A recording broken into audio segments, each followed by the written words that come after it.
آئیے ناظرین پروگرام دیکھیں باتیں خری خری میزبان MS عطر قریشی کے ساتھ۔ بسم اللہ الرحمن الرحیم۔ اللہ کے نام سے شروع جو بڑا مہربان نہایت رحم والا ہے۔ ورفعنا لک ذکرک، صدق اللہ العظیم۔ میرا سلام میرے وطن کے معماروں، صحافیوں، قلمکاروں، دانشوروں، علماء ذی وقار، میری سرحدوں کے محافظوں اور طاقت کا سرچشمہ عوام کے نام۔ ناظرین، پروگرام باتیں کری کری میں آپ کا میزبان MS عطر قریشی، BBC Urdu.live کے ساتھ۔ موجودہ صورتحال جو اس وقت رونما ہو رہی ہے، ایک طرف عوام، دوسری طرف حکومت، ایک طرف اپوزیشن اور دوسری طرف حکومت، ایک طرف عدلیہ اور دوسری طرف اس کے فیصلے۔ عدلیہ کے فیصلوں کے اوپر اگر ہم روشنی ڈالیں تو بات کریں تو کرنٹ ایشو کے اندر جو ہم نے بات دیکھی وہ یہ ہے کہ جناب علی کہ حکومتی ادارے نیب نے جن لوگوں کو پچھلے کئی ماہ سے پابند سلاسل کیا ہوا تھا، عدلیہ نے ان کو بری الذمہ قرار دے کے ان کی ضمانتیں منظور کر کے ان کو جیلوں سے رہائی دلا دی۔ دوسری طرف ہم بات کرتے ہیں جب اسی نیب کے ادارے کی ایک رپورٹ جو منظر عام پر آئی ہے کہ ہمارے اور آپ کے پیارے وزیر اعظم خان نیازی صاحب، ان کے جو گوشوارے اس وقت سوشل میڈیا پہ سرکولیٹ کیے جا رہے ہیں، اب ان میں کتنی صداقت ہے، کتنی سچائی ہے، وہ تو ہمارے اکاؤنٹیبلٹی کے ادارے ہی اس پر ورک کر کے عوام کو اس سے آگاہی دلا سکتے ہیں۔ لیکن جو کچھ میں نے دیکھا ہے اور جو کچھ میں نے سمجھا ہے، اس کے مطابق جو وزیر اعظم پاکستان عمران نیازی صاحب کے پاس اس وقت اثاثے ہیں، ان پر کروڑوں روپے ٹیکس بنتا ہے، اور جو شخص خود ٹیکس چوری کے اوپر پچھلی حکومتوں کو لعن طعن کرتا رہا، وہ خود ٹیکس چوری کے زمرے میں آتا ہے۔ تو ایک ایسا وزیر اعظم جس کو ہماری عدلیہ نے بڑے القابات سے نوازا، وہ میں القابات یہاں پہ نہیں دہرا سکتا، کیونکہ وہ القاب، وہ جو ٹائٹل دیا ہے، وہ ٹائٹل اس وزیر اعظم کو بالکل بھی اس کے اوپر فٹ نہیں آتا، لیکن ہماری عدلیہ نے دیا ہے، اس لیے ہم خاموش ہیں۔ تو یہ چور وزیر اعظم اور چوروں کا لیڈر اور لوٹوں کا لیڈر حکومت چلا رہا ہے، اور اس سے حکومت چلوائی جا رہی ہے، اور کیوں چلوائی جا رہی ہے، اس کے پیچھے کون لوگ شامل ہیں، تھوڑا سا آئیے اس کے اوپر ہم بات کرتے ہیں۔ ناظرین، میں آپ کو ایک ایسی رپورٹ بتانے جا رہا ہوں جو کہ بڑی اہم بھی ہے اور بڑی تصدیق شدہ ہے۔ امریکی مسلح افواج JSAS کے چیئرمین جنرل مارک ملی کا اسرائیل کا غیر اعلانیہ دورہ، اور وہاں پر انہوں نے اسرائیل کے انٹیلیجنس موساد کے سربراہ سے ملاقات کی۔ اس کے ساتھ ساتھ انہوں نے جو وہاں پر معاملات جو طے ہوئے ہیں، آپ کیا سمجھتے ہیں اسرائیل کا یہ اقدام امریکی جرنیل کے ساتھ آپ کو کیا نظر نہیں آیا کہ یہود اور ہنود اور اسلام دشمن قوتیں ایک پلیٹ فارم پہ اکٹھا ہونے جا رہی ہیں؟ ابھی پچھلے حالیہ دنوں میں یہ لوگ افغانستان کے اندر اچھی خاصی کٹ کھانے کے بعد، میں کٹ کا لفظ استعمال اس لیے کر رہا ہوں یہاں پر، بہت سارے لوگ بہت اچھے لفظ استعمال کرتے ہیں، لیکن ان کے لیے اچھے لفظ استعمال کرنا کچھ زیب نہیں دیتا۔ انہوں نے سبق حاصل نہیں کیا، مسلمانوں کے ہاتھوں تذلیل اٹھانے کے باوجود اب پھر یہ ایک دفعہ اکٹھے ہو رہے ہیں، اور ان سب کے ساتھ ساتھ ہمارا پڑوسی ملک دشمن ہمارا ازلی دشمن، پیدائشی دشمن، اور میں یہ سمجھتا ہوں کہ جب تک یہ دشمن زندہ ہے جس کا نام بھارت ہے، پاکستان سو کا ساتھ نہیں لے سکے گا۔ اس کی بھرپور حمایت اور بھرپور سپورٹ اور بھرپور تعاون کا ان لوگوں کو یقین کہ آپ ہماری سرحدوں کو استعمال کر کے پاکستان، جو کہ ایک نظریاتی ملک ہے،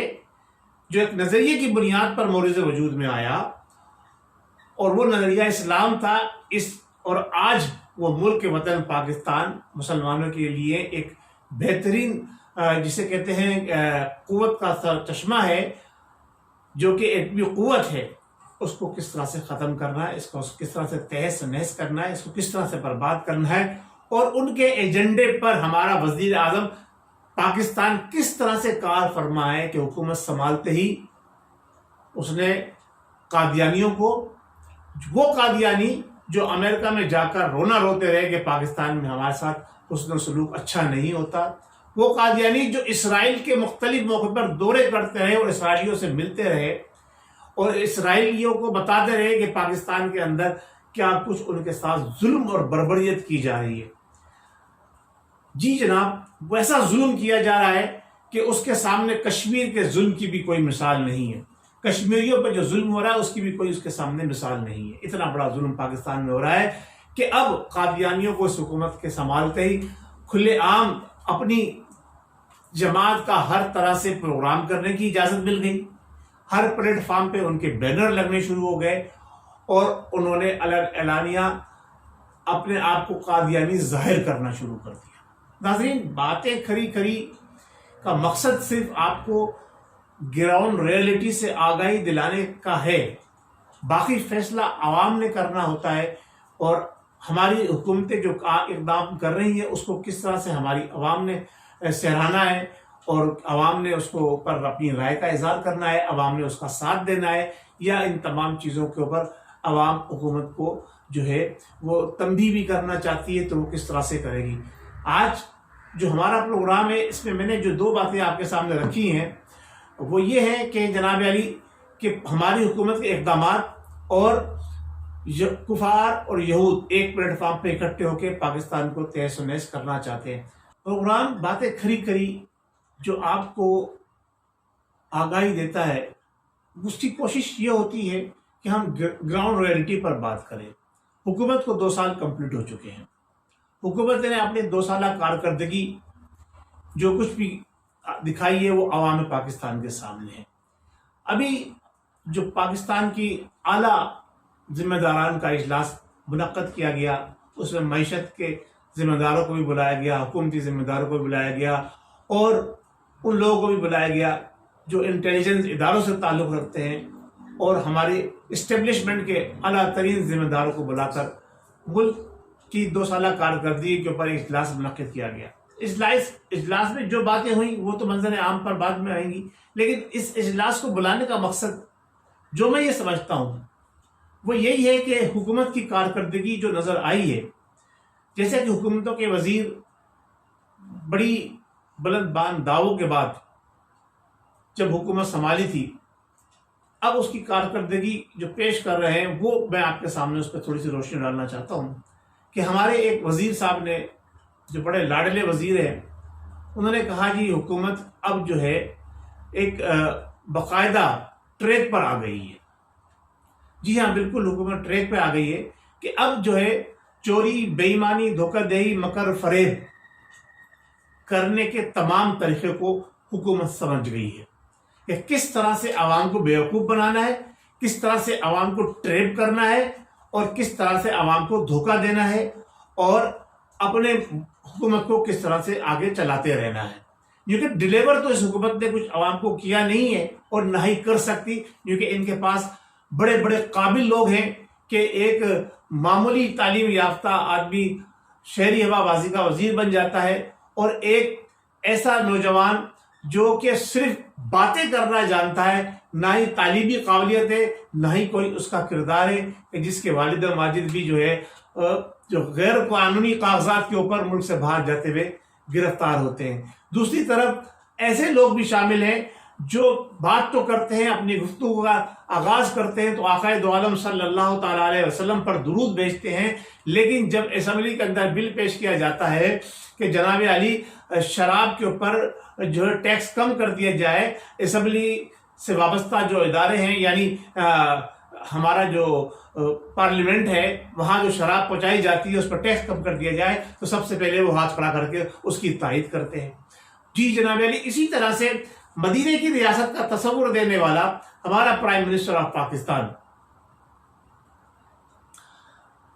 مسلمانان پاکستان کے اوپر جب کوئی ظلم اور جبر کیا جاتا ہے تو اس کے اوپر اس کی کوئی آواز نکلتی نہیں، لیکن ہاں جب غیر مسلموں کی کوئی بات آتی ہے جو کہ اقلیت کے اندر پاکستان میں، تو وہ اقلیت کے اوپر بڑے بڑے بھاشن دے کے، بڑی بڑی تقریریں دے کے اقلیت کو سپورٹ کرنے کی بات کرتا ہے۔ یعنی قول اور فعل دونوں کا تصاد اس طرح سے جو ہے مسلسل چلا آ رہا ہے کہ ان کے دونوں کے تصاد کے بیچ میں عوام جو ہے وہ پستی چلی جا رہی ہے، اور عوام اس حد تک پس گئی ہے کہ اب عوام کے پاس مزید پسنے کی گنجائش نہیں رہی ہے۔ یعنی پانی جسے کہتے ہیں نا، سر سے اوپر سے نہیں، پانی سر سے کئی منزل اوپر ہو کے چل رہا ہے۔